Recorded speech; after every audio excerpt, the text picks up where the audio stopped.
Greetings everyone, I hope you are all well and having a wonderful weekend. Well, the new year certainly started off with a lot of activity in the mortgage market, with so many lenders cutting their rates on a daily basis, although rates are still significantly higher than where they were a couple of years ago, and although in the balance of things over the last few decades they may appear to be cheap, in fact relative to the amount that people have borrowed, they are still quite high, with most people whose deals are ending now finding that their interest rate or relative interest rate, especially if they are on the standard variable rate, could be 2 or 3 times what they were previously paying, if not more.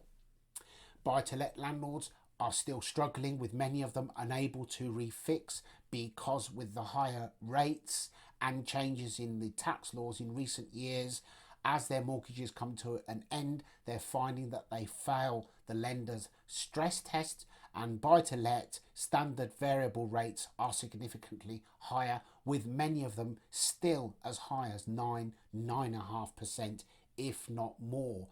For a landlord who's exiting a buy-to-let mortgage that may well have been less than 2%, that is and continues to be absolutely catastrophic. We've had conflicting reports about the prices of properties, as we have done for the last year. So here's the current scoreboard where property prices are concerned. We have Rightmove predicting that prices have gone up. We have lenders predicting that prices are stable, and 1 or 2 of them have even predicted or announced slight increases. Then we have the ONS, who has indicated significant falls. So why are they giving different figures, and what is the reason for that? Firstly, as I've previously said, Rightmove's property prices is not sold prices. It is an asking price index. Many of the prices on Rightmove, or many of the property prices on Rightmove, are properties that were on the market last year, didn't sell, came off. These people think now that because rates have come down a bit, they'll have another shot. They're thinking about the price their property was on the market for last year, and they're trying it because they believe they may well be in with a chance. It has absolutely nothing to do with sold prices. But unfortunately for the British public, Rightmove is basically the Joseph Goebbels of the property industry. They lie and continue to lie for their own benefit. Lenders obviously indicate on what they have actually lent out to their buyers. Their figures are not based on actual selling prices across the board, and there are more properties, or just as many properties, bought for cash than there are bought on a mortgage. In fact, the number of properties bought with cash over the last year as a percentage is higher than it was previously, because less and less people have been borrowing, because the number of mortgage assisted purchases has fallen so much over the last year or so, for obvious reasons. Then we have the ONS figures, which are based on the figures that are available to them from November, and although they are only indicating a small drop of around 2.5 to 2.9%, these are for sales that were agreed many months before. So combined with the inevitable confusion, this is an estate agent's license to lie to you. So please be very careful, because these figures are not necessarily an indication of what property has actually sold for in the last 2 or 3 months and what the closing prices are, because the land registry, in its ongoing incompetence, is not publishing figures for as much as 9 to 12 months later, rather than the 2 or 3 months that it used to be before the lockdown, when they got used to sitting at home drinking tea. So please be very careful. There are some better mortgage deals available now.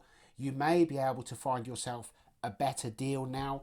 If you are a next time buyer, then as long as the purchase price of your next property relative to the one that you're selling works for you, there's no reason for you not to move. For first time buyers, I would say that the territory is not quite as dangerous as it was 6 months ago when I was pleading with people, please, if you're a first time buyer with a small deposit, do not buy now.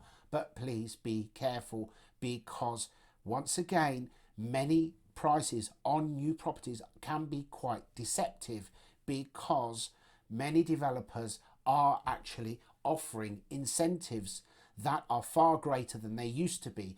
They've always offered incentives, maybe 5% deposit or something along those lines, including a carpet or something. But there are developers now who are offering incentives in the tens of thousands. And I would argue that where a developer offers an incentive on a new build property, that the value of that incentive should be recorded at the land registry for public scrutiny, because otherwise that incentive is intended to deceive. It is misrepresenting the price of a property, because where a property is sold at £600,000 comes with £75,000 worth of incentives, then effectively the selling price of that property is £525,000, and at best it should be recorded at £600,000, which included incentives to the value of,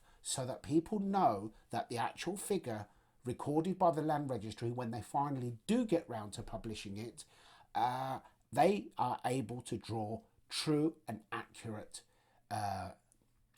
conclusions as to what the selling price was, so that they know what the property that they are interested in is worth, or what they should offer. I believe that the whole setup is rigged and everybody's in it for their own benefit, and anybody who objects to it, anybody who raises any argument about it, like myself, normally encounters a lot of hostility, which I welcome. I would also believe that a good step going forward would be to actually allow valuers to be immune from any form of legal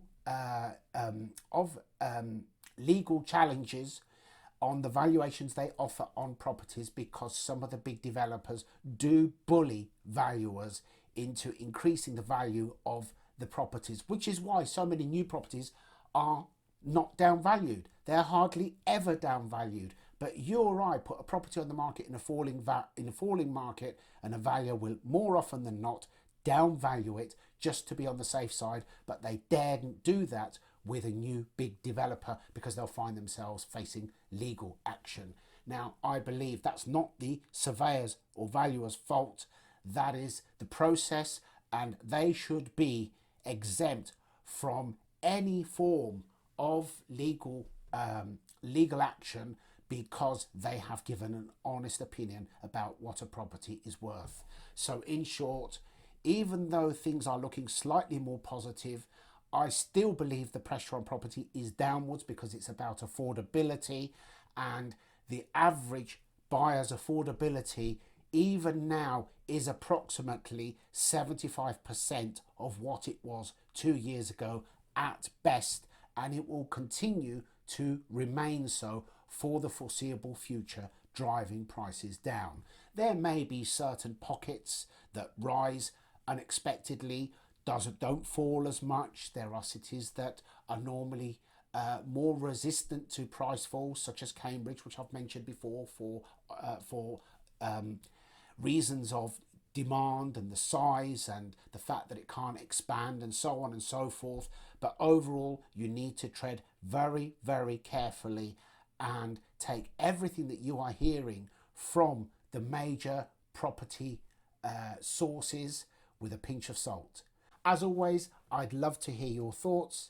If you have any questions about anything to do with property, please feel free to contact me anytime, and I will see you in the next video. Bye bye for now.